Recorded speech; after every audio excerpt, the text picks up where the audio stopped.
Halo kerabat, saya Fokus dari Center for Study Indonesian Food and Anthropology. Saya sedang melakukan fieldwork gastroforestry project, dan podcast ini adalah renungan gawe untuk tetap waras dalam menghadapi dinamika sistem pangan, namun tidak melupakan hal-hal teoretis, metodis, dan teknis. Jadi berpengetahuan itu penting dimanapun keberadaan seseorang. Episode 15 dengan tema lapar. Diawali dari kekurangan dan kemiskinan. Jadi ada berbagai cara untuk melihat deprivasi ya dalam kehidupan manusia yang harus menjadi perhatian aksi publik. Ya dari penjelasan yang telah diberikan, jelas bahwa deprivasi itu kan secara efektif dalam konteks kegagalan kapabilitas manusia yang penting bagi kesejahteraan individu.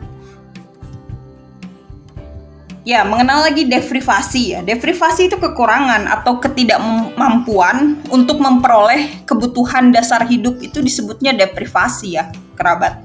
Gitu. Jadi ketika seseorang itu tidak memiliki kapabilitas untuk menghindari kematian yang dapat dicegah ataupun penyakit yang tidak perlu dengan berbagai perawatannya gitu ya, atau bisa saja kekurangan gizi yang bisa dihindari. Nah, maka hampir pasti akan disepakati bahwa orang tersebut mengalami deprivasi yang signifikan. Ada dua jenis deprivasi lain yang lebih halus dan mungkin mendapat persetujuan umum, seperti ketidakmampuan untuk tampil di depan umum tanpa merasa malu karena kondisi kemiskinan yang jelas terlihat ya.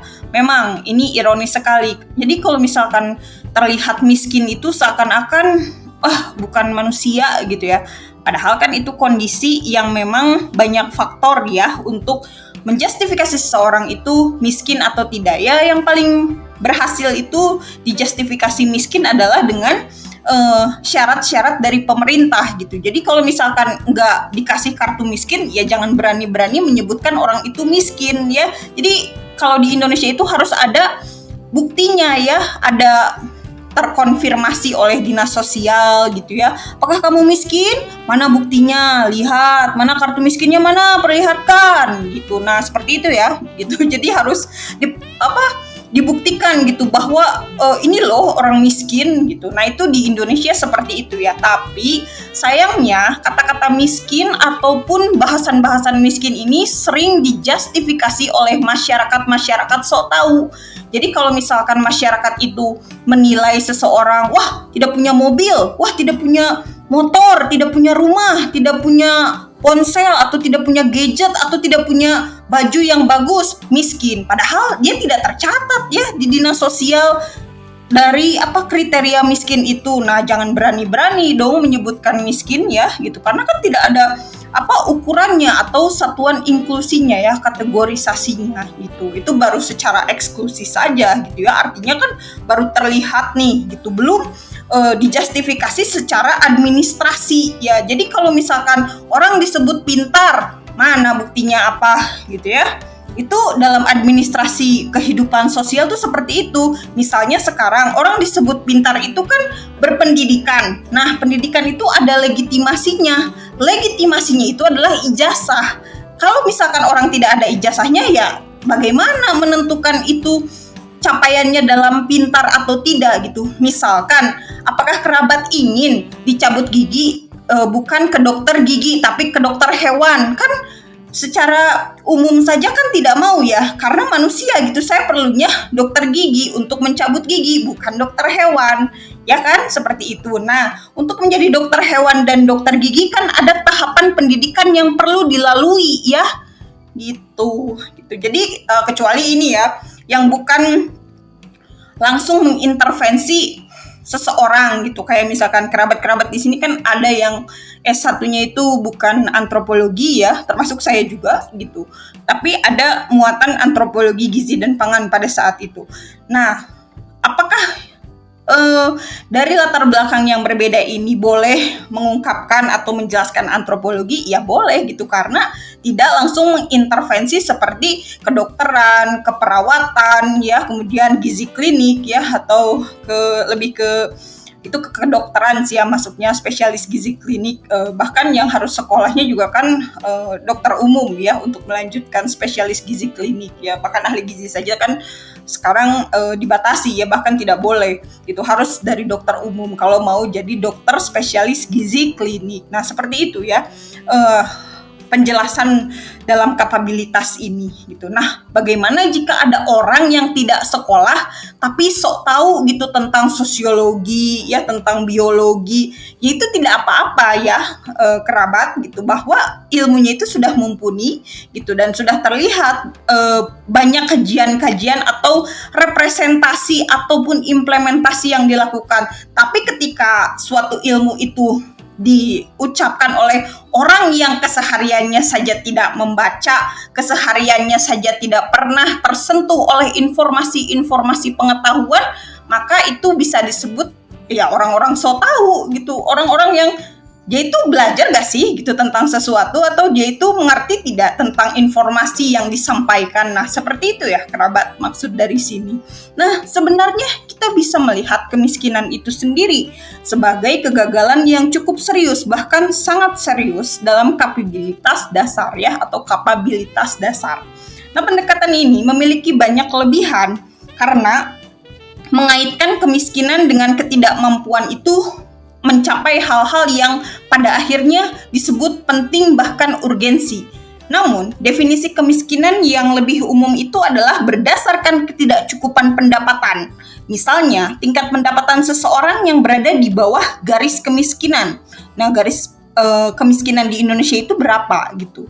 Apakah bisa dijustifikasi oleh upah di bawah UMR atau UMK? Gitu, atau ada standar upah-upah harian, atau ada standar dari profesionalitas. Misalnya konsultan publik akan berbeda upahnya dengan konsultan hukum. Konsultan gizi akan berbeda upahnya dengan konsultan administrasi bisnis. Nah, seperti itu ya maksudnya. Mungkin tidak produktif untuk terlalu banyak berdebat ya mengenai definisi kemiskinan mana yang lebih unggul ya. Sini juga miskin juga unggul ya, tanpa diragukan lagi. Kegagalan kapabilitas dasar itu harus menjadi perhatian utama dalam konteks analisis kemiskinan, kemudian negara-negara berkembang, kemudian kemajuan-kemajuan ekonomi atau perkembangan-perkembangan teknologi. Nah, selain itu, kita juga harus memperhatikan fakta bahwa kapabilitas itu dipengaruhi bukan hanya oleh pendapatan pribadi saja, tetapi juga oleh fasilitas sosial. Misalnya, layanan kesehatan publik itu dekat. Kemudian ada berbagai instansi atau pojok-pojok baca ya untuk menikmati indahnya literasi ya, atau berfungsinya logika berpikir masyarakat. Nah, kalau misalkan masyarakatnya itu tidak berpikir, masyarakat itu akan semena-mena menjustifikasi, membuat stigma, kemudian ya banyaklah gitu, termasuk menyukai bergosip ya gitu. Nah, itu tidak memiliki logika berpikir dalam fasilitas sosial yang ada di sini gitu, dan hal tersebut juga menyebabkan nantinya ke informasi tentang nilai gizi. Jadi masyarakat bebal ya nantinya ketika ada edukasi gizi atau edukasi pangan gitu ya, tidak mau mendengarkan. Kebanyakan seperti itu masyarakat bebal itu. Jadi penyakit-penyakit yang diciptakan atau terdistribusi di masyarakat itu ya karena ketidakmauan bahkan ketidakmampuan masyarakat itu menerima sesuatu hal yang baru ya, jadi tidak bisa memfiltrasi gitu maksud dari sini ya, karena studi kasusnya ini memang di negara-negara berkembang ya, kemudian negara maju yang kemudian turun ya indeks ekonominya gitu, jadi negara berkembang bahkan jadi negara tertinggal ya. Nah, apakah kemiskinan itu dilihat sebagai kegagalan kapabilitas dasar itu sendiri? Misalnya, seseorang itu dikatakan miskin jika dia harus menjalani kehidupan yang sangat berdeprivasi, ya, atau sebagai penyebab dari kegagalan tersebut. Misalnya apa? Misalnya seseorang itu dikatakan miskin jika dia memiliki pendapatan yang terlalu rendah. Nah, mungkin tidak terlalu menjadi masalah ya, selama analisis itu difokuskan pada hal-hal yang menjadi kepentingan intrinsik. Dan juga ada pemeriksaan gitu. Jadi dari semua upaya tuh menghindari deprivasi kapabilitas dasar ya.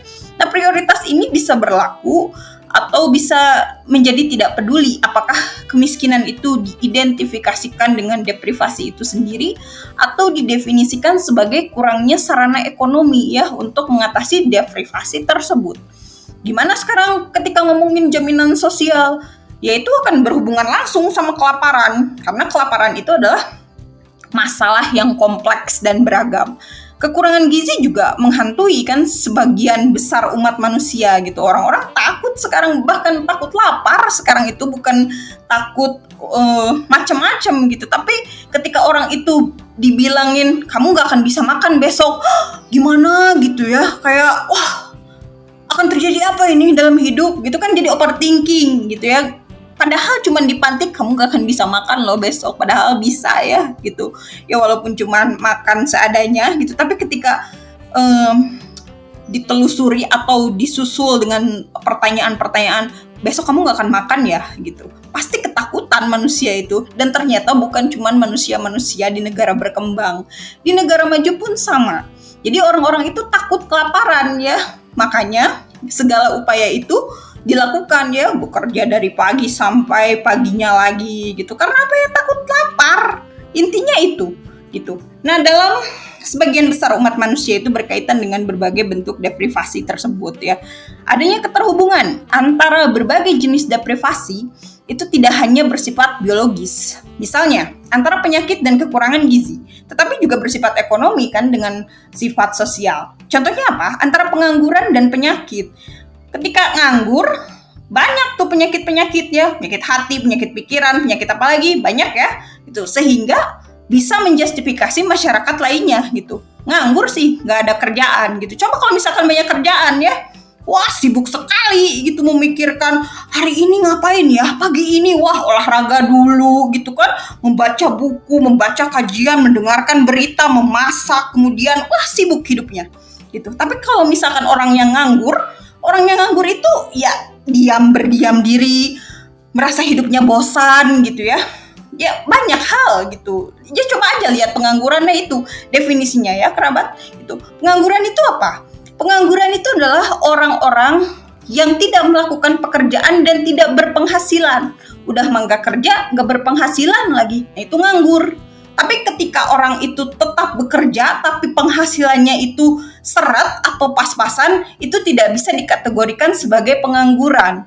Ya, orang itu yang justru harus dibantu oleh negara, oleh banyak pihak untuk jauh lebih maju atau berkembang. Tapi ketika ngomongin pengangguran, wah, orang sudah tidak mau tertarik gitu. Karena apa? Ya selain tidak bisa bekerja ya, pengangguran itu tidak bisa bekerja, bahkan tidak bisa berpikir. Ya, gimana mau menghasilkan gitu.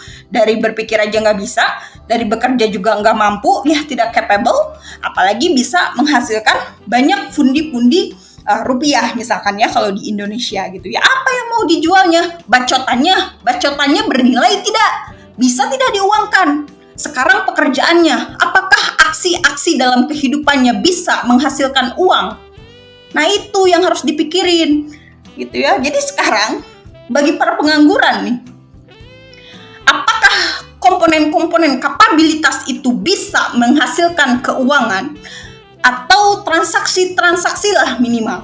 Misalnya, wah saya nggak butuh uang nih karena saya itu udah jago, misalkan nih ya, nggak butuh uang karena ya udah semuanya udah bisa. Coba dengan kekuatan nama Anda bisa tidak gratis dapat minuman-minuman apa gitu di tempat-tempat ngopi gitu. Misalkan ya, halo saya Rafa Kustivia, saya adalah pemilik bla bla bla. Oh silahkan, selamat datang di hotel bla bla bla gitu. Ini ada menu cappuccino pagi dan itu ada coffee breaknya dan morning coffee-nya nanti menunya ini. Kan enak ya ngejual nama gitu. Tapi seberapa banyak orang-orang yang bisa menjual namanya itu di tempat publik untuk menikmati layanan publik? Ya, jadi pemimpin aja bayar kan kalau beli es krim.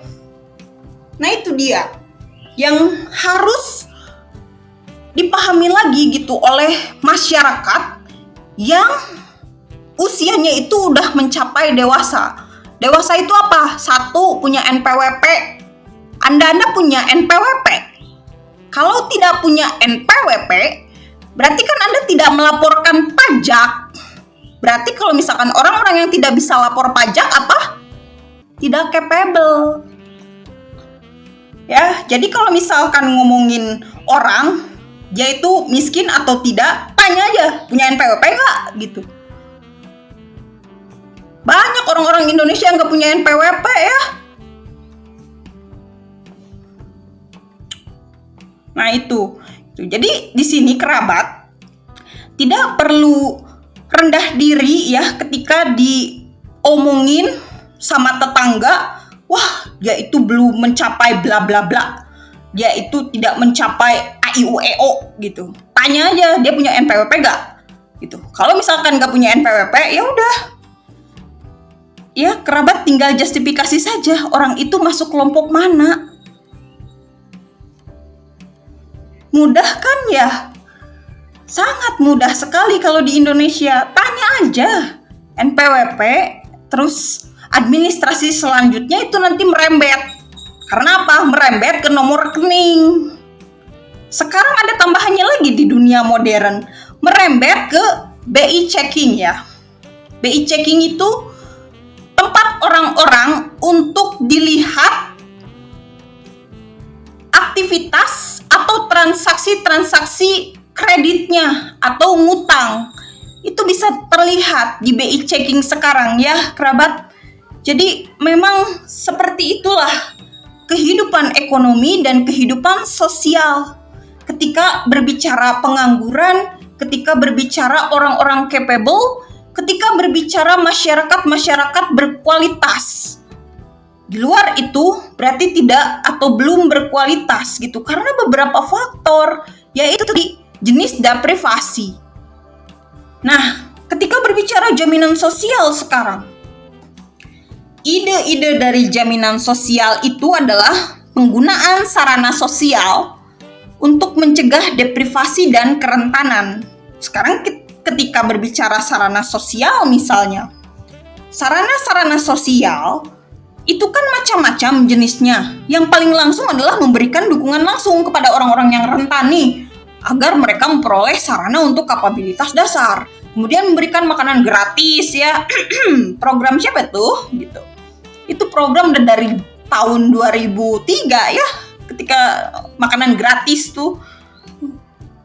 Ya, itu di undang-undang juga ada tuh, di undang-undang kesehatan ya, makanan gratis. Program makanan anak sekolah itu udah ada dari dulu gitu, bukan program sekarang ya, cuman sekarang itu ya digembar-gemborkan gitu, dikampanyekan, padahal itu sudah dari dulu kemana aja ya. Nah itu memberikan makanan gratis ya pada setiap kelompok, atau uang tunai ya udah ada. Oh itu ya bansos. Sekarang nih pilkada ya, lagi pilkada nih 27 November 2024, ada yang tersogok suaranya. Ada nggak di sini kerabat? Nah, kalau misalkan ada tuh pikirkan kembali. Oke, itu uangnya bisa diterima, dimakan. Apakah langsung menjamin 5 tahun atau berapa tahun dari kehidupan kapabilitas ini gitu, atau dari kehidupan deprivasi ini gitu. Ya, masyarakat yang kritis tuh gak bisa dibeli ya suaranya gitu, gak bisa langsung disogok.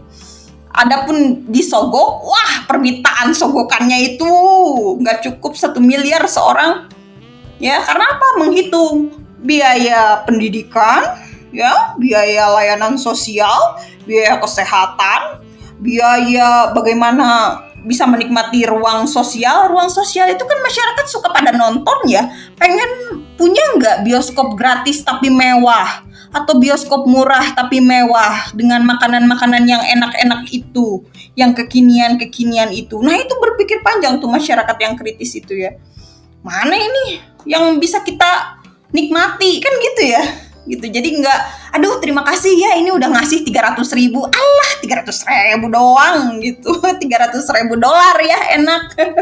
Bisa jadi berapa juta tuh, ratus juta ketika di rupiahkan gitu ya. 300.000 perak atau 300.000 rupiah tuh baru membeli formulir. Kan formulir pasca sarjana saja 2 juta ya. Formulir saja loh itu untuk bisa menjadi daftar S2 ya 2 juta rupiah. Ini suara nyoblos 300.000. Aduh, seharga formulir dong. Gitu ya, mahalan formulir. Nah, itu berpikir ke situ ya, masyarakat kritis tuh ke situ. Gitu.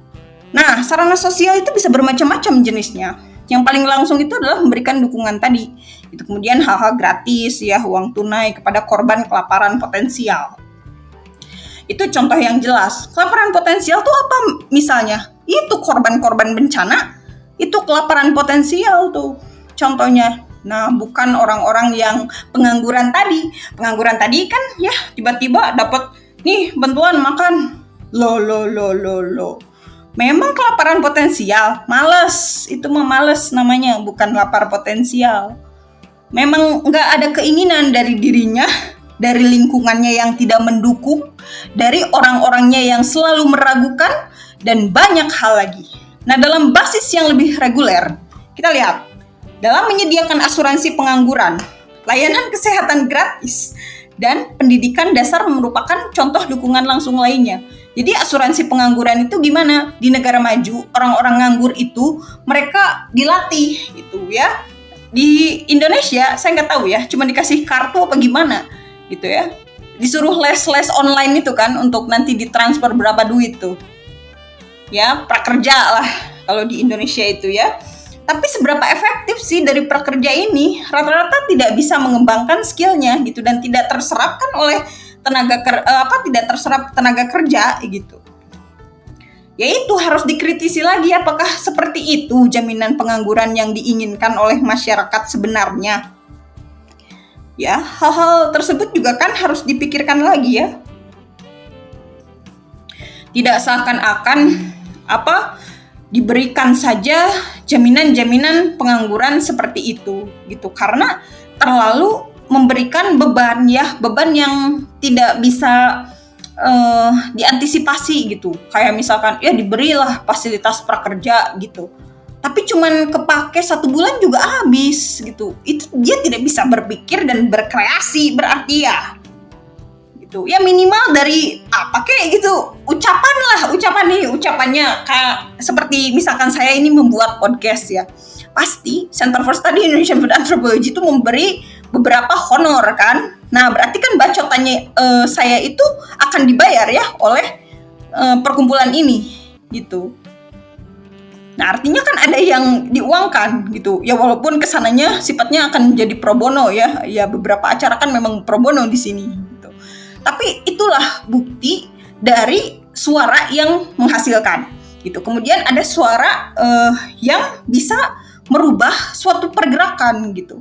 Jadi kalau misalkan podcast ini bisa merubah suatu gerakan publik menjadi jauh lebih baik ya, dengan tujuan-tujuan kesejahteraan misalkan, berarti berfungsi secara maksimal ataupun optimal gitu. Ada berbagai perdebatan tentang jaminan sosial ini, terlebih tunjangan pengangguran ya yang belum efektif gitu. Kemudian bantuan-bantuan pada orang miskin yang salah sasaran ya, kemudian pada orang miskin yang terlalu berlebihan. Artinya apa?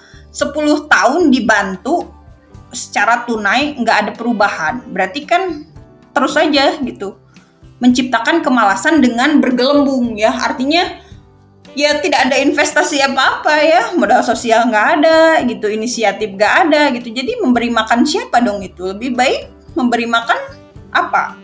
Kan ada pilihannya ya, bisa memberikan makan kepada hewan gitu, bisa disumbangkan pada konservasi biodiversitas ya kan, biar ada nilainya. Nah, manusia itu harus jauh lebih bernilai daripada hewan dan tumbuhan.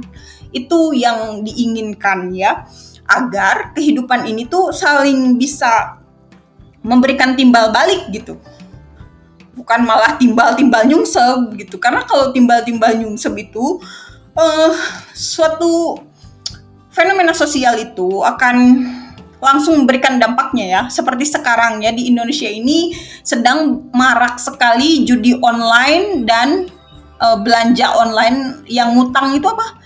Nah, itu ya, pinjaman online tuh, pinjol yang tidak bisa terbayar ya oleh orang-orang gitu. Jadi kan menderitakan masyarakat dan membuat roda ekonomi itu tidak berputar. Karena apa? Ya mau beli juga masih ngutang barang yang kemarin gitu, masih ada tunggakan, itu tidak akan berjalan gitu. Ya lihat saja apakah ada perkembangan dalam hidupnya atau tidak gitu.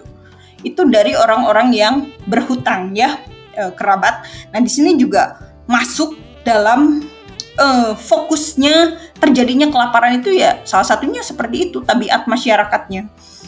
Kemudian ketika berbicara dalam konteks negara berkembang, ada beberapa perdebatan sih sebetulnya ya yang mengenai seberapa jauh program-program ini dapat berkontribusi dalam mengurangi deprivasi.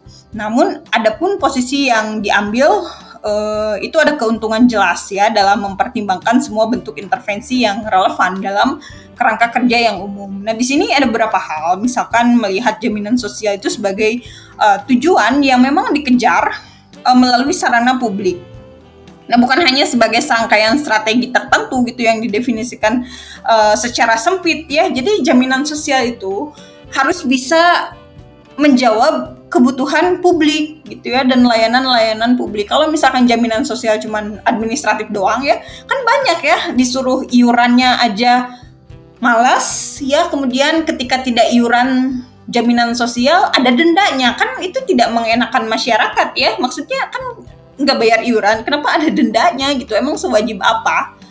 Nah itu juga harus dipertegas tuh dari kebijakan-kebijakan gitu, apakah harus sedenda itu gitu diberlakukan pada masyarakat. Apanya yang dijamin kalau misalkan ada denda? Masyarakat atau publik itu tidak suka dengan denda karena sanksi-sanksi sosial kan masuknya gitu, tapi itu ada korelasinya pada jumlah atau nominal gitu. Ketika masyarakat itu dibebankan oleh berbagai sanksi ya, terlebih harus membayar hal-hal yang nggak terlalu worth it untuk dirinya ya, itu akan banyak yang keberatan.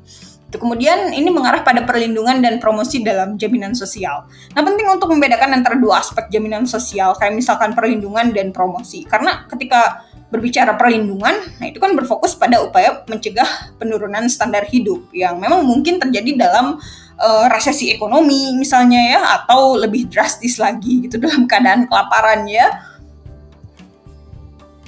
Nah, kemarin-kemarin tuh di tahun-tahun 2023, wah sempat mencuat ya isu-isu resesi ekonomi. Emang resesi ekonomi itu apa sih gitu? Resesi ekonomi itu penurunan aktivitas ekonomi secara berkepanjangan gitu ya. Jadi wah semua masyarakat itu kayak gak mampu gitu beli sesuatu. Nah itu resesi itu ya, bukan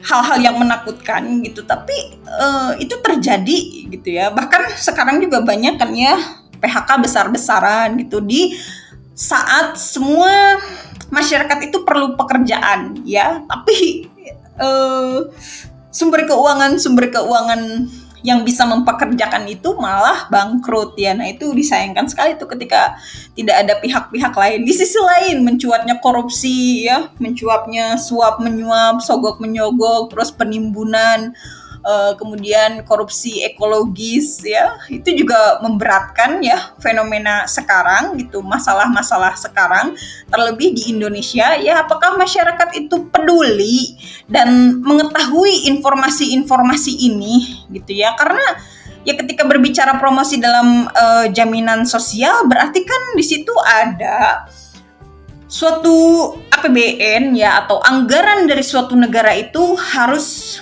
bisa menjawab semua kebutuhan publik gitu. Kalau tidak bisa menjawab kebutuhan publik, nah publik itu wajar harus mengevaluasinya. Ini ada korupsi apa lagi nih gitu ya. Tapi kan publik tidak sekritis itu ya. Kritis juga beberapa orang mana didengerin di Indonesia ya, seorang aja ya kritis malah diperkarakan kan ya gitu. Jadi tidak ada kebebasan pendapat walaupun sudah dilindungi undang-undang kebebasan pendapat ini, apalagi kalau yang ngomongnya cendekiawan ya, atau orang-orang yang berilmu yang memang pakar gitu di situ, tapi tidak didengarkan oleh pemerintah, tapi tidak didengarkan oleh masyarakat.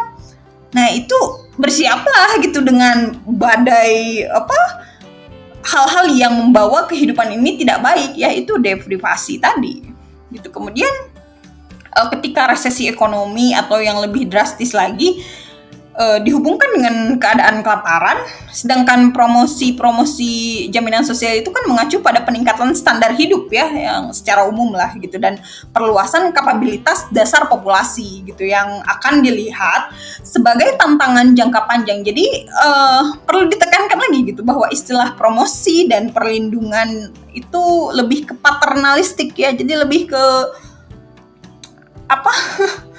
Fondasinya tuh ke perempuan ya gitu. Ini kebutuhan perempuan kan nih gitu.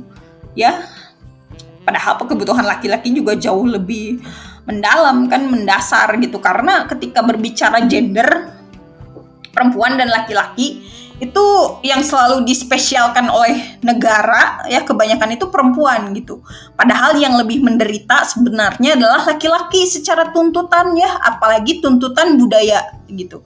Coba lihat ketika lahir aja anak laki-laki dan lahir anak perempuan, mana yang lebih dibanggakan oleh masyarakat? Tentu laki-laki gitu, karena calon pemimpin gitu. Tetapi ketika laki-laki itu secara batinnya gitu, kenapa sih terlahir laki-laki? Jadi aja harus menafkahi, ya harus menanggung banyak hal tentang tekanan-tekanan kehidupan. Jangan salah, laki-laki itu nanti akan menjadi kepala keluarga, ya kepala keluarga. Kemudian perannya menjadi seorang suami. Kemudian perannya ketika punya anak menjadi seorang ayah, dan ketika mempunyai adik perempuan menjadi kakak laki-laki. Tanggung jawabnya itu jauh lebih besar daripada perempuan. Ini dipandang dari dunia modern ataupun dari dunia konservatif. Laki-laki itu seperti itulah adanya gitu, dan memang diciptakannya secara kodrati kan ya gitu. Harus bisa berpenghasilan untuk bisa melengkapi deprivasi ini gitu. Jadi ketika lahir anak laki-laki ya, segeralah penuhi atau bekali dengan hal-hal kamu itu nanti akan bertanggung jawab dalam hidup ini sebagai peranan A, I, U, E, O gitu ya. Peranan laki-laki sebagai anak, peranan laki-laki sebagai menantu, peranan laki-laki sebagai suami, peranan laki-laki sebagai kepala rumah tangga, peranan laki-laki sebagai ayah gitu, dan peranan dirinya sendiri sebagai laki-laki yang sudah tumbuh dewasa. Sudah siap? Belum. Oke. Kalau misalkan belum siap gitu, jadi laki-laki itu justru harus lebih kuat daripada perempuan tuh, betul-betul gitu. Karena ketika laki-laki itu tidak bisa membiayai dirinya sendiri, maka keluarganya juga tidak akan bisa terbiayai maksimal atau optimal. Makanya sekarang itu beda kan, ketika lahirnya anak perempuan tuh pada senyum-senyum gitu, karena masih terpaku pada nanti kan bakalan dibiayai oleh laki-laki, padahal tidak demikian. Ya, perempuan juga harus bisa mandiri. Katanya nggak mau patriarki, tapi disuruh mandiri males. Jadi gimana maunya ya? Itu kan banyak sekali nih stigma sosial. Tenanglah, kita kan perempuan, nanti tinggal dibiayai oleh suami kalau misalkan sudah menikah. Jangan seperti itu. Ya, ini agama-agama biasanya nih, dogma agama yang agama manapun gitu, yang sering memberatkan laki-laki, padahal laki-laki itu bertanggung jawab ketika sudah mampu. Ya, itu jangan dipaksakan. Nanti apa? Nanti kehidupannya ini kayak deprivasi ini, studi kasusnya gitu, dalam sebuah studi keluarga ya, ini skala rumah tangga gitu. Ketika laki-lakinya saja yang hanya mencari uang, yang hanya bekerja, sedangkan isinya di dalam rumah ada istri ya, kemudian ada anak laki-laki, ada anak perempuan, ada anak kembar gitu. Tapi gajinya cuma cukup untuk satu orang karena laki-laki ini sebagai kepala keluarga dan hanya bekerja sebagai buruh pabrik misalkan. Yaitu gajinya untuk dia sendiri harusnya, bukan untuk istrinya, untuk anak-anaknya, gak cukup dari standar kehidupan atau jaminan-jaminan sosial. Apakah masyarakat berpikir itu? Tidak, karena masyarakat itu masih pengennya itu itu kan laki-laki, ya udahlah tanggung jawab laki-laki, tanggung jawab suami gitu.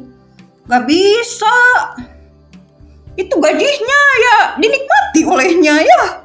Harusnya kan demikian ya. Makanya laki-laki itu sekarang harus bisa berpikir ketika ingin menikah, ya berkeluarga, pastikan istri dan anak-anakmu itu masuk ke jaminan-jaminan sosial ini gitu ya.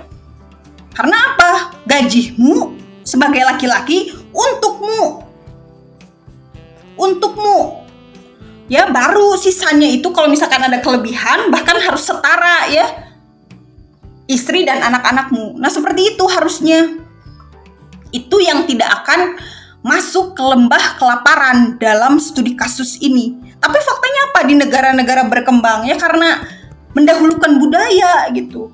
Menikah aja dulu. Masalah rezeki mah gimana nanti. Kalau orang Sunda bilang mah lain kumaha engke kumaha kan ya gitu. Oh, itu sangat klasik sekali tapi tidak dimasukkan maknanya gitu. Ketika masuk ke maknanya betul juga gitu. Harus banyak persiapan. Kalau begitu nggak menikah dong. Memang ketika ada risiko-risiko itu kan harus dihadapi gitu. Apakah kesiapan itu sudah berada gitu dalam benak diri sendiri atau belum gitu. Karena apa? Karena studi-studi sosial itu kebanyakan perceraian disebabkan oleh kurangnya ekonomi. Ya berarti kan ribut-ribut tentang duit dong ya. Bukan seakan-akan tidak harmonis ya, tidak ada kemesraan, romantisasi dan sebagainya, bukan. Nih, fakta-fakta perceraian dalam suatu rumah tangga itu adalah penyebabnya dari kekurangan ekonomi. Nggak ada duit, nggak ada uang, abang ditendang. Nah, itu masih berlaku ya. Makanya dilihat tuh kasus-kasus perceraian tuh karena apa? Berpikir ke situ. Dan ketika kerabat adalah seorang laki-laki, gitu ya, kerabat itu harus udah auto berpikir, saya nih laki-laki, berarti masa depan saya, ya ini gaji saya dibagi-bagi. Gaji saya dibagi-bagi. Nah itu, ya harus seotomatis itu. Biar terbiasa, terlatih dengan kebutuhan-kebutuhan itu dan dengan tanggung jawab itu. Nah sebagai perempuan nih, terlahir perempuan, nggak bisa apa-apa, cuman ibu rumah tangga biasa gitu. Lah terus dirimu membeli bedak, membeli lipstik, membeli apa-apa dari uangnya siapa gitu. Ketika ada deprivasi itu, yang dikorbankan adalah ini kan jaminan-jaminan yang diberikan gitu. Dan kekuatan finansial gitu. Ketika kekuatan finansial itu tidak bisa melengkapinya, maka tidak ada harmonisasi kan? Gitu. Makanya menuju ke kelaparannya itu cepat. Karena uangnya habis. Tetapi bagaimana cara membaginya gitu? Ya ada banyak perspektif agama ya gitu. Tapi dalam kehidupan yang modern ini, kita tidak bisa terus bergantung pada perspektif satu agama ini gitu. Ya memang bagus dari perspektif agama, tapi realistiskan juga. Ya udahlah, patuh gitu ya pada agama. Tapi anak kamu nggak sekolah, nggak apa-apa. Tapi anak kamu nggak gini, nggak apa-apa gitu. Dalam kewajiban sosialnya, dalam pemenuhan sosialnya, itu kan harus berkorelasi juga sama kehidupan lainnya. Itu namanya manusia sosial gitu, saling berhubungan kan. Nah, makanya kerabat di sini kan berkumpul juga ya, ada yang di Zoom ini, ada yang di Google Meets ya, dan ada juga melalui streaming ya ini. Nah, makanya ketika membahas kemiskinan dengan kelaparan itu akan banyak kontradiktifnya gitu ya. Di sini juga ada kerabat yang keberatan, nggak apa-apa, menjadi laki-laki nggak usah sepusing itu gitu. Memang iya nggak sepusing itu, tapi nanti akan diproyeksikan ya banyak permasalahan sosial yang akan dihadapi gitu. Jadi lebih baik memperkuat mental seorang laki-laki gitu, agar pertama itu dia harus bertanggung jawab gitu untuk dirinya sendiri dan untuk keluarganya nanti. Jangan seakan-akan terbebani, wah saya ini kenapa ya udah jadi suami gitu ya misalkan, tapi kok gak punya duit gitu ya. Nah jangan sampai kayak gitu, karena kehidupan seorang laki-laki itu berhak bahagia juga sama bahagianya seperti perempuan. Ya, laki-laki juga punya hobi, laki-laki juga punya kesenangan, laki-laki juga punya sesuatu yang ingin dibelinya gitu. Jadi tidak dihabiskan oleh anak dan istrinya. Itu sudah terpikirkan oleh masyarakat Indonesia sekarang. Ya, terlebih ini kan kerabat-kerabat ya masih ada yang mahasiswa gitu. Nah, nanti ketika ingin berkeluarga tuh kayak gitu ya mikirnya gitu. Wah, saya siap nih berkeluarga. Siap juga nih ini keuangannya, ini untuk istri, ini untuk anak-anak. Kalau misalkan anaknya satu, oke, kayak gini. Wah, anaknya kebetulan perempuan nih. Oke lah, kebutuhannya kayak gini. Anaknya laki-laki. Oke, anak laki-laki itu harus berarti double daripada perempuan. Iya, betul. Anak laki-laki itu bekalnya itu double. Karena dibiasakan dirinya untuk bisa bertanggung jawab ya untuk kehidupan yang lainnya. Itu laki-laki secara kodrati ya, kalau mau dibahas lebih lanjut nih antropologi agama nanti masuknya, bukan bagian saya ya kalau antropologi agama. Jadi nanti biar kerabat yang lain ya dari sini yang menjelaskan bagaimana fungsi gender secara antropologis ya, yang berhubungan dengan ini ketahanan pangan ya, ketersediaan pangan, kewajiban-kewajiban, dan bagaimana menelisik deprivasi yang ada baik dari kehidupan tradisional maupun modern, bahkan kehidupan masa depan, yaitu biasanya pakai pendekatan Al-Quran dan Al-Hadis ya kerabat. Saya belum sampai ilmunya, jadi mari kita lanjut. Aksi publik sekarang, aksi publik untuk jaminan sosial itu bukanlah semata-mata urusan negara, amal atau redistribusi. Aktivisme publik itu kesatuan dan solidaritas dari populasi yang bersangkutan. Jadi adanya partisipasi dari semua pihak yang memang terlibat itu merupakan fitur penting dari aksi publik yang sebenarnya gitu dalam mencapai jaminan sosial. Nah, kenapa sekarang jaminan sosial itu merembet ke aksi publik? Karena tidak dapat disangka bahwa ada masalah kepentingan publik yang jelas dalam upaya menghilangkan kelaparan dan kekurangan gizi. Salah satunya adalah dapur umum ya. Masih ada nggak sekarang di zaman modern nih dapur umum? Kalau misalkan makan tinggal datang ke majelis taklim. Gak ada ini di tempat saya, gak ada nih. Kalau misalkan saya lapar misalkan ya, ke masjid ada juga ini keran masjid. Keran masjid hanya mengeluarkan air, tidak mengeluarkan spaghetti, tidak mengeluarkan risol mayo ya, tidak ada. Hanya air. Beda ya dengan masjid-masjid yang lain di daerah Jawa terlebih ya. Jawa itu ketika orang Jawa Barat bilang Jawa berarti Jawa Tengah, Jawa Timur ya, kerabat. Ya karena Jawa Barat kurang bisa disebut Jawa sih. Di daerah Jawa itu terlebih Yogyakarta ya, saya melihatnya gitu. Wah, masjid tuh banyak makanan ya. Jadi ketika datang ke masjid tuh semangat gitu karena makan gitu. Selain makan tuh wah ada snack-snacknya gitu, disambut. Terus sekarang masjid dikunci. Apa yang mau dinikmati di masjid? Sholat duha doang sama tahiyatul masjid. Kan ya tidak ada kehidupan islaminya di situ. Karena ketika berbicara kehidupan Islam itu ya kita berbicara tentang humanisme kan ya. Saling berbagi gitu, kemudian ini saling peduli gitu, tidak ada julat-julid gitu, tidak ada berbagai pikiran-pikiran yang membuat tidak enak gitu ya, dan memang terbuka. Jadi Islam atau kehidupan Muslim yang sudah maju ya, wah sangat nikmat sekali gitu yang saya rasakan gitu ketika berkumpul dengan orang-orang Muslim yang memang agamanya itu sudah paham. Itu beda sama yang agamanya masih atribut gitu ya, beda jauh gitu yang saya rasakan sendiri ya. Nah itu masuk nih dalam bahasan dapur umum ini gitu. Di mana sekarang ada dapur umum yang masih aktif tuh 24 jam. Karena apa? Karena setiap masyarakatnya gantian. Wah, udah asar nih, siap-siap buat maghrib gitu. Pasti nih ada yang puasa gitu. Dari suatu masyarakat atau dari sekelompok masyarakat masak gitu.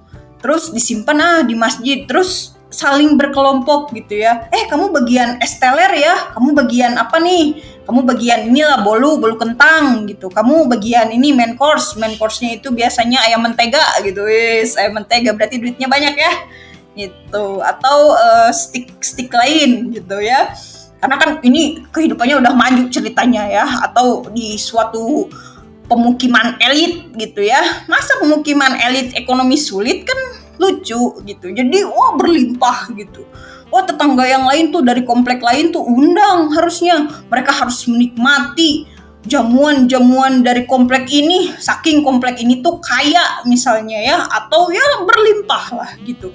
Tapi sekarang gimana tuh, dapur umum kan nggak ada, jangankan dapur umum ya, tempat nangkring umum aja nggak ada.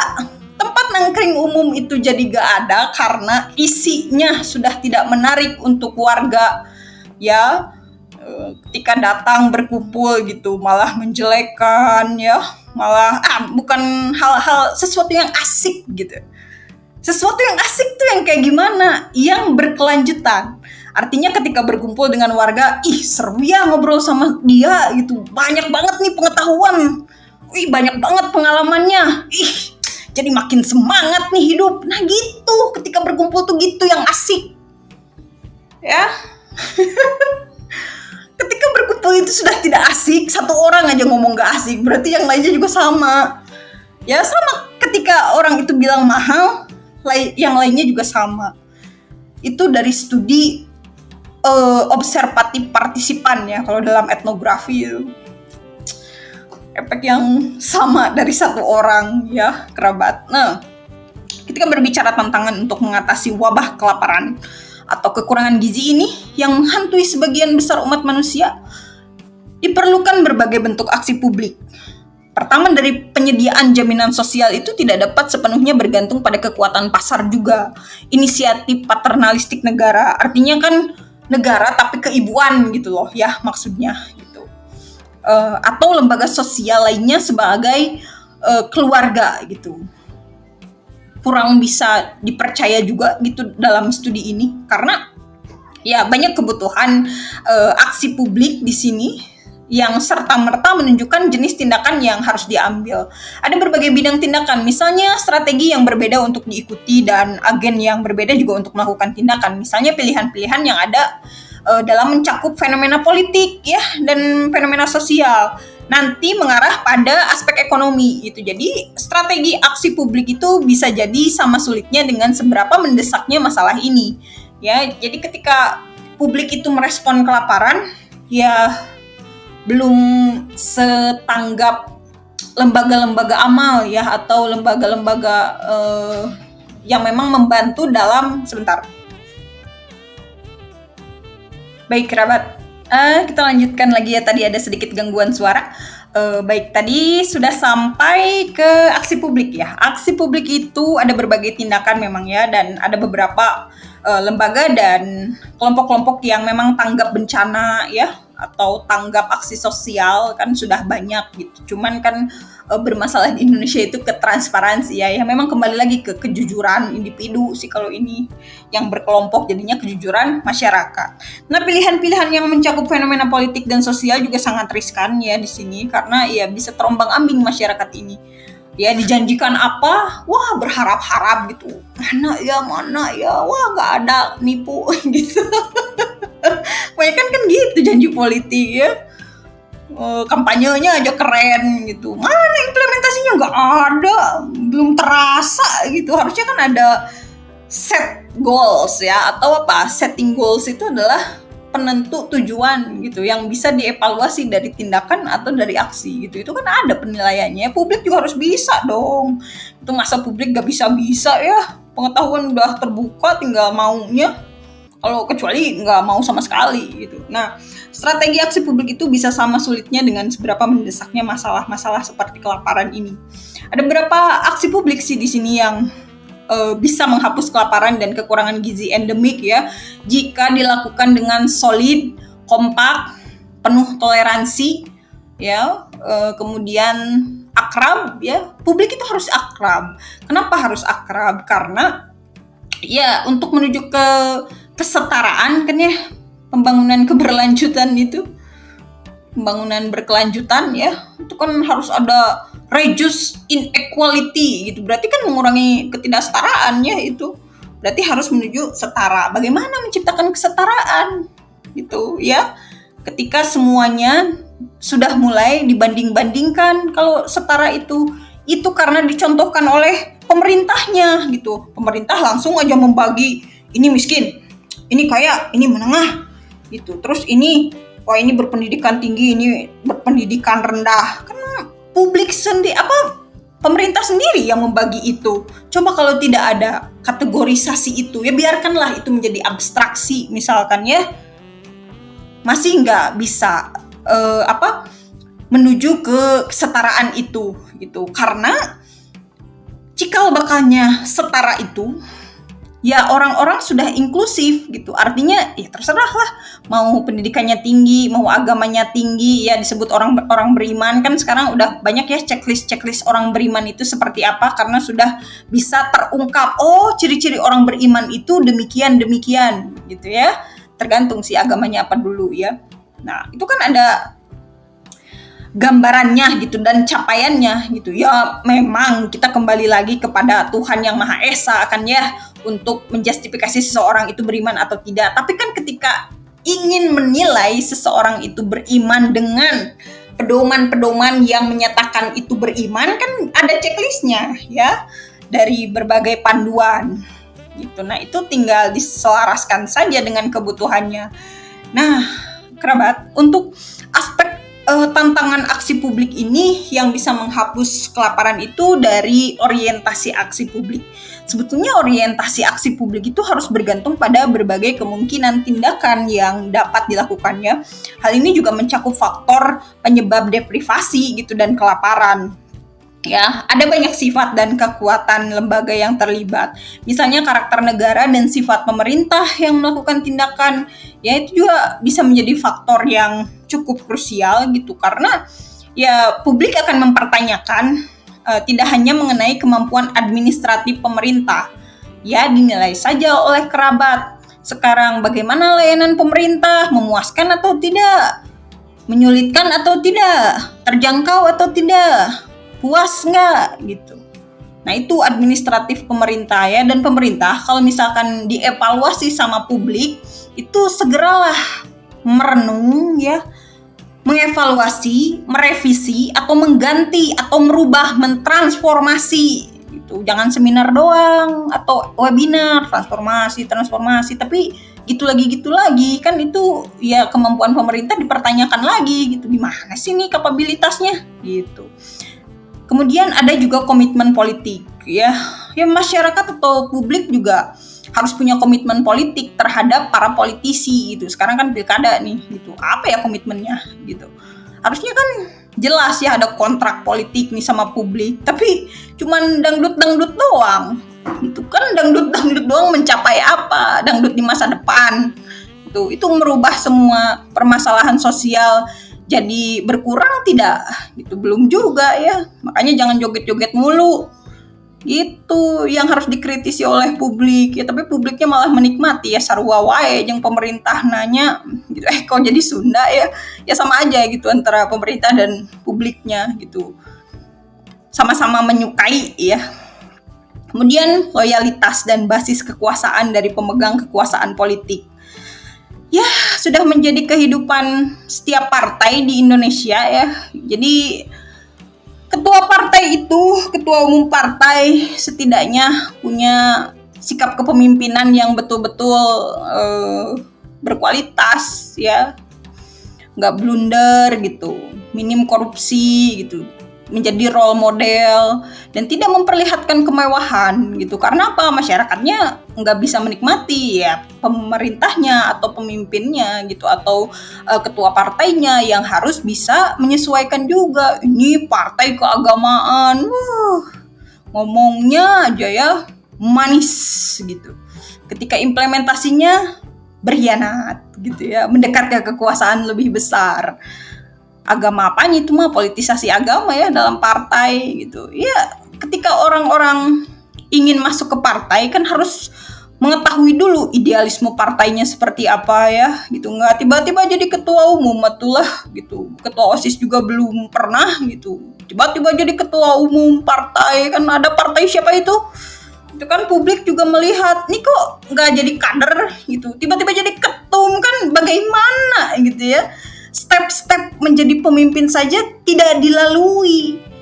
Itu kan ya, itu sangat membuat kecemburuan ya gitu dalam hal-hal sosial.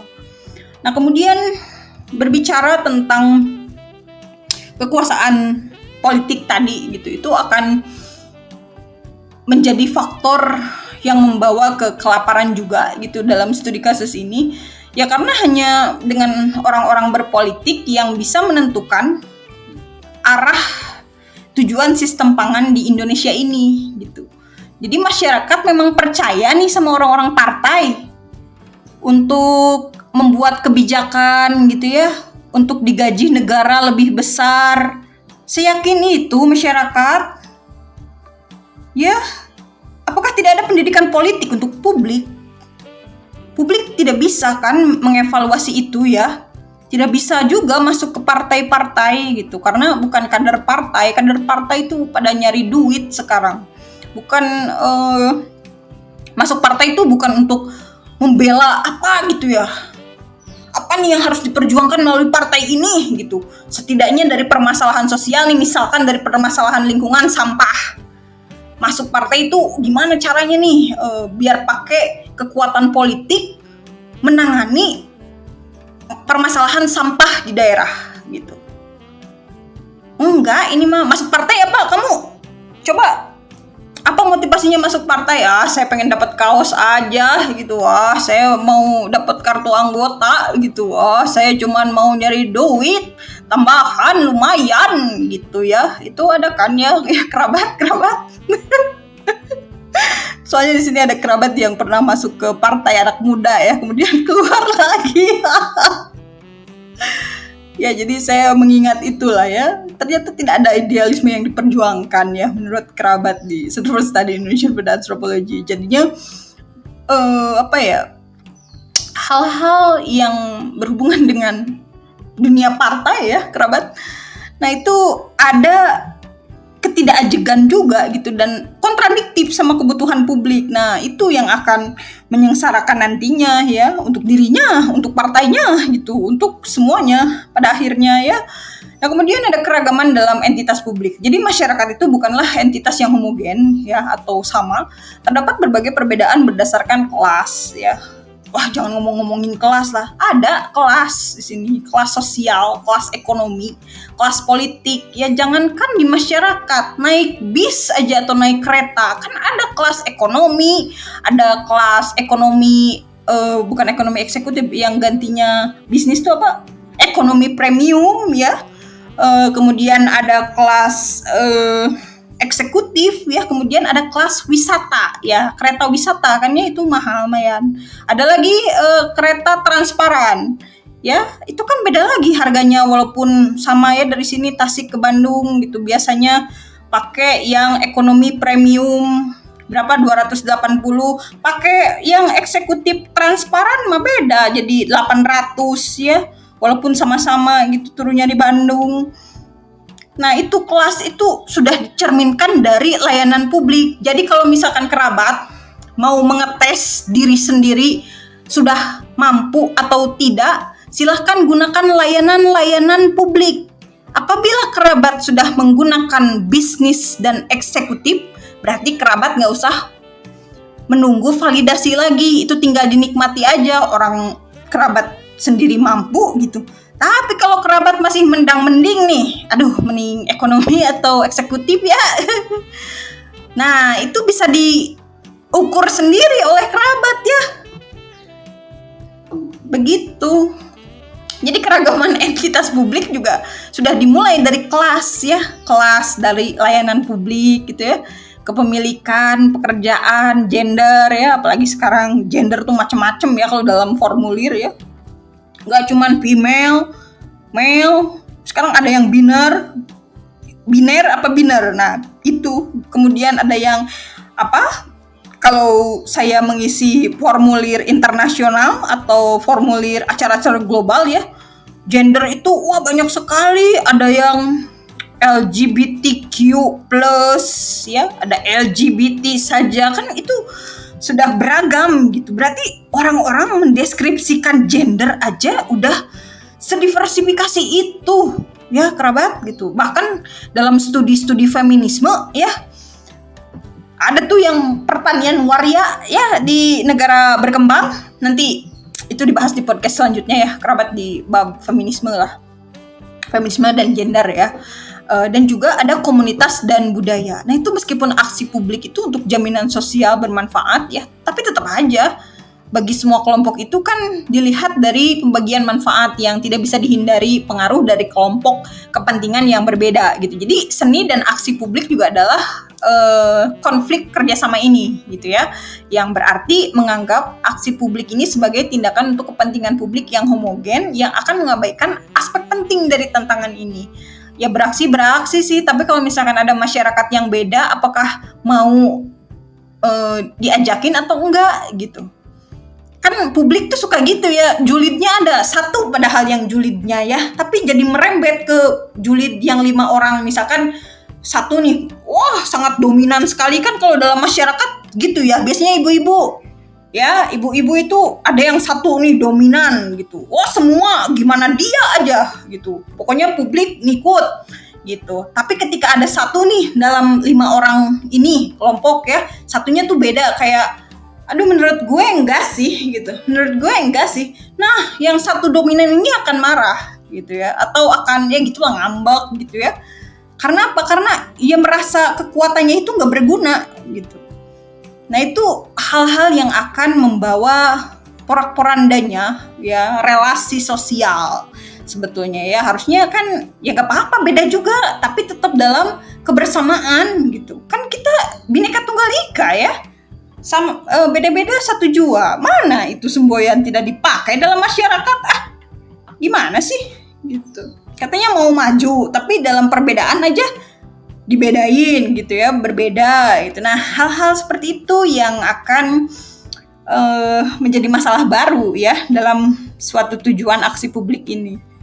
Padahal gak apa-apa, terima aja sih, perbedaan itu cukup diterima sebetulnya ya gitu, nggak usah dipermasalahkan lagi. Ini banyak sekali permasalahan jadi bermasalah ya. Gak apa-apa gitu, berbeda udah biasa, tinggal kita menyesuaikan dan membiasakan gitu.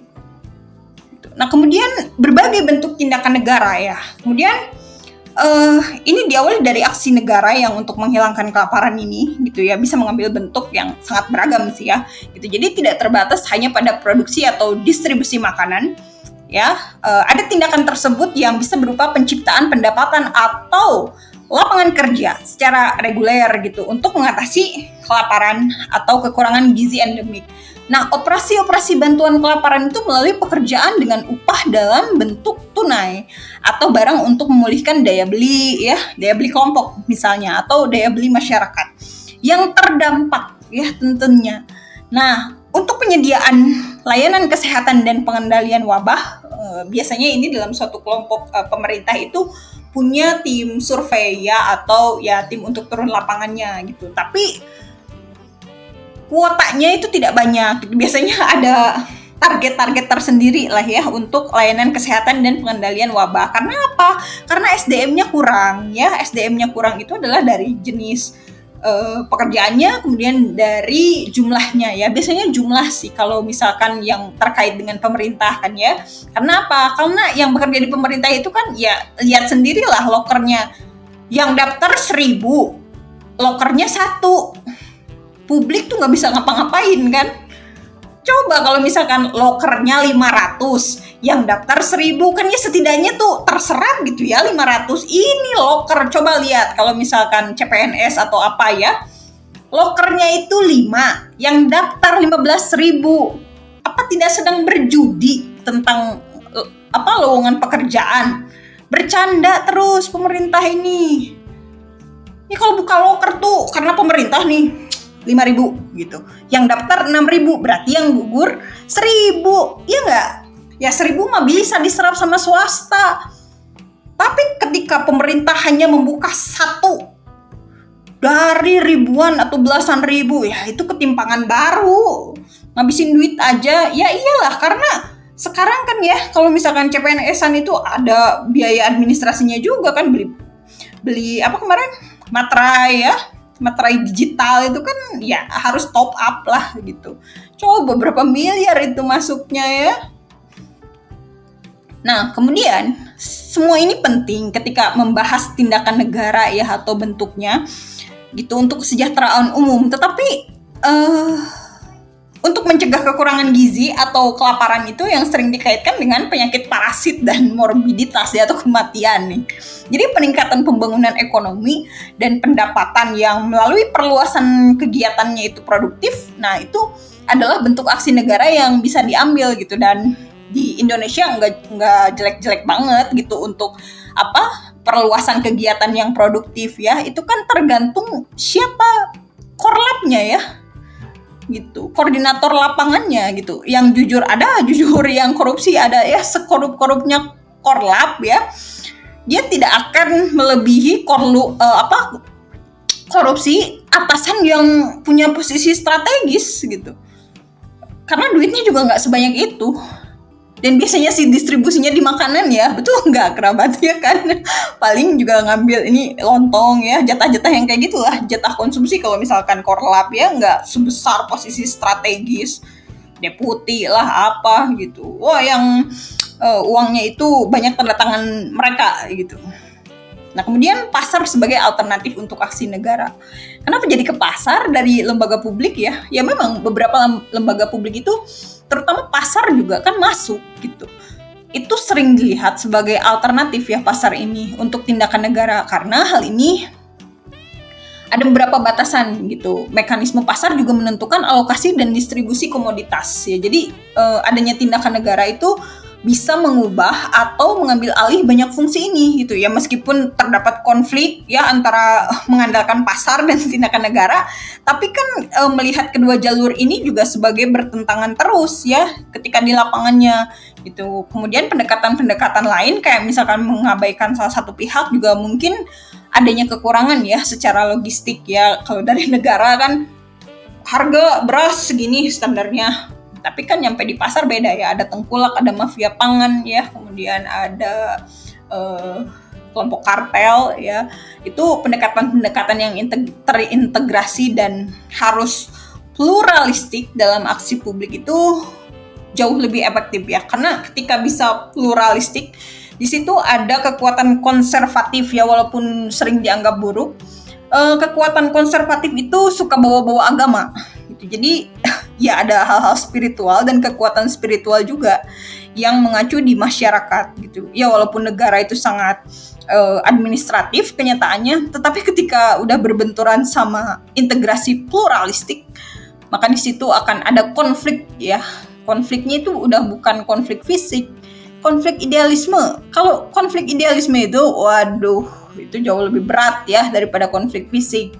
Karena apa? Karena ia mengadu logika ya, kemudian mengadu pengetahuan, sama akhirnya nanti mengadu dialektika. Kan itu berat ya. Makanya ketika negara itu punya suatu aksi ya, itu akan dipandang mudaratnya dan akan dipandang manfaatnya gitu dari integrasi pluralistik ini gitu ya.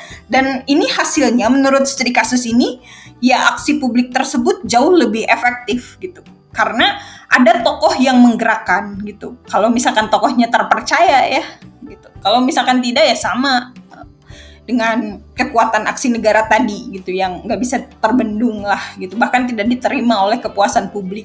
Nah, kemudian ada aksi publik yang bukan hanya aksi negara. Ini aksi publik tidak hanya melibatkan tindakan negara, berbagai organisasi sosial dan politik juga sering berperan ya dalam tindakan-tindakan ini gitu, yang melampaui inisiatif individu. Jadi ada domain aksi publik yang memang mencakup kegiatan non negara gitu. Jadi di banyak masyarakat tradisional tuh, biasanya di pedesaan ya atau di perkampungan, bahkan di kelompok-kelompok masyarakat hukum adat tuh masih ada ya. Keamanan individu itu sangat bergantung pada dukungan dari kelompok ya, seperti keluarga besar atau komunitas ya, atau leluhur. Ya, kekuatan leluhur tuh luar biasa kalau misalkan di masyarakat tradisional ya. Peran aktif negara di dunia modern itu tidak seharusnya dianggap sebagai pengganti apa yang dapat dicapai oleh kelompok dan lembaga non pemerintah ini ya. Jadi di masyarakat tradisional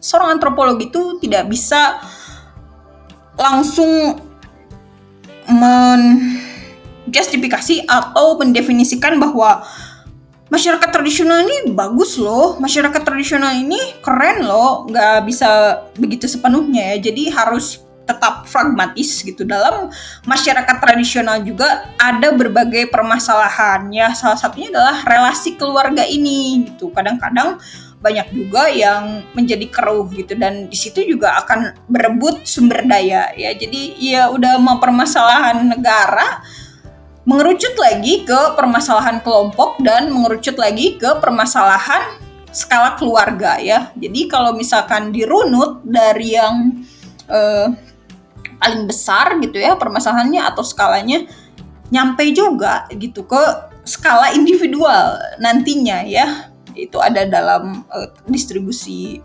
sumber pangan ya. Itu nanti ya kapan-kapan kerabat dibahasnya gitu. Panjang sekali membicarakan sistem pangan ini.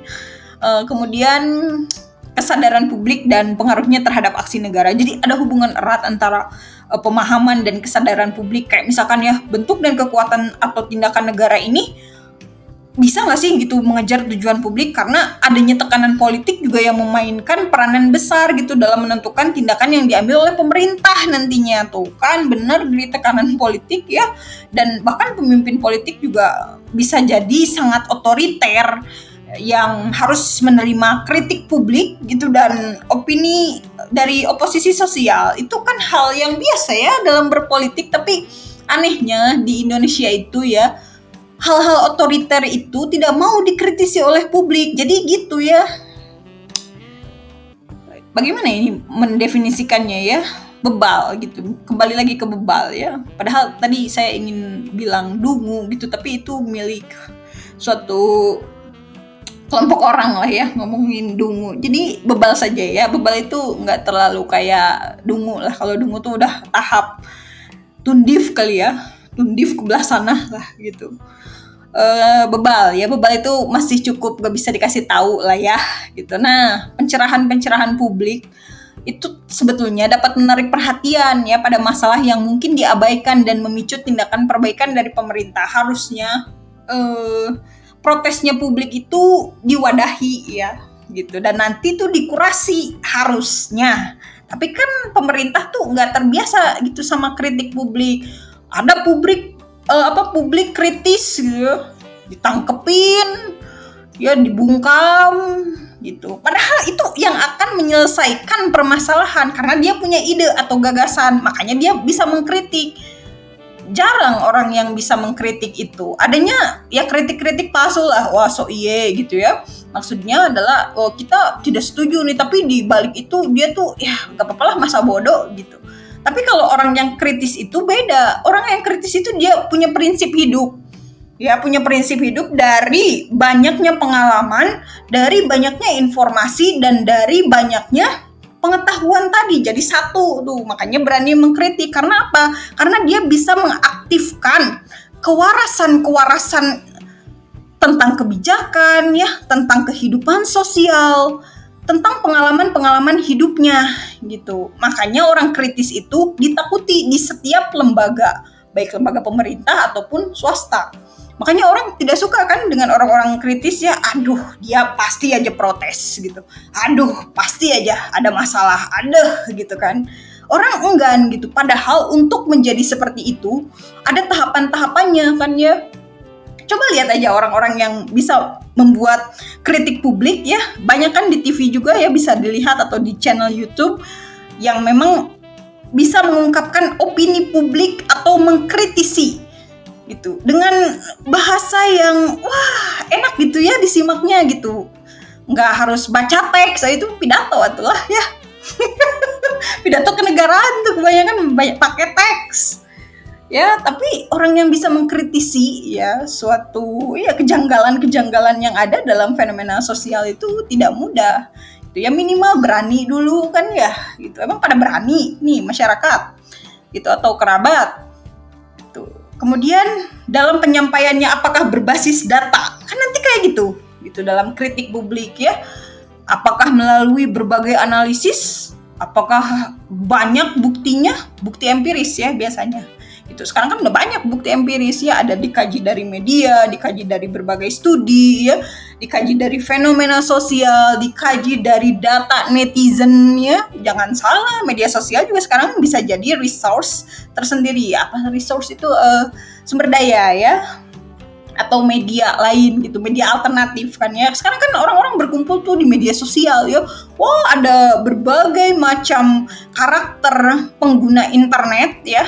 Di X itu cenderungnya kayak gimana? Di X itu kebanyakan kan politisi ya gitu. Kemudian ya kalau dilihat dari tren penggunanya kan politisi, akademisi gitu, main X juga kan itu. Dulu Twitter kan ya gitu, saling mencuit gitu, saling mengquote ya, quote tweet kan dulu gitu. Kemudian saling beradu argumen ya, hingga akhirnya kan meleburkan ya bagaimana dialektika itu ternyata seharmonis itu gitu, walaupun banyak perbedaan ya. Nah, diharapkan seperti itu dalam kenyataannya, tapi kan tidak ya. Masyarakat itu cenderung takut gitu, cenderung aduh ini dimarahin gak ya gitu, aduh mau mengkritik nih, tapi gimana ya, serba nggak enakan. Nah, itu sudah tercipta tuh di dirinya, tidak ada kebebasan, berarti ya tidak bisa punya prinsip karena takut gitu, karena tidak enakan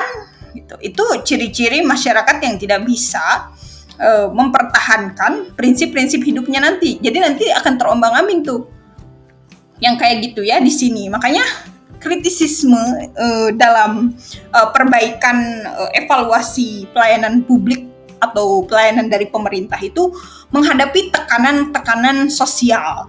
Ya, misalnya peran media massa dan diskusi publik itu harus ada gitu. Tapi kan diskusi publik itu hanya untuk anggota-anggota partai ya kalau di Indonesia ini. Bahkan di suatu daerah ya kamu kalau misalkan bukan pendukung partai itu nggak usah ikutan diskusi publik. Itu nggak inklusif tuh gitu, sama bukan untuk publik, pada akhirnya ya kepentingan partai lah gitu, bukan kepentingan bersama. Lihat aja nanti kebijakannya gitu, rasain sih, bukan lihat aja. Kalau udah menang tuh ya itu tinggal dirasakan gitu, bagaimana enak tidak gitu ya.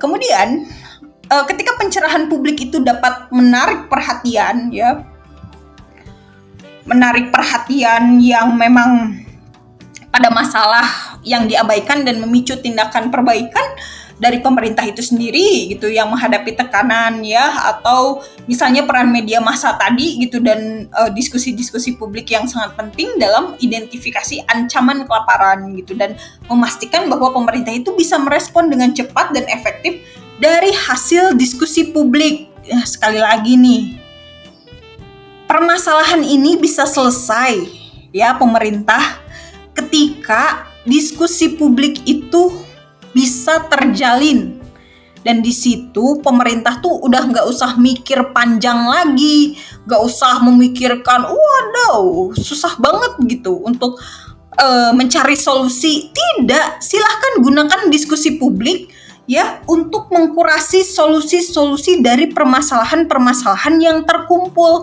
Namanya itu adalah problem accumulations.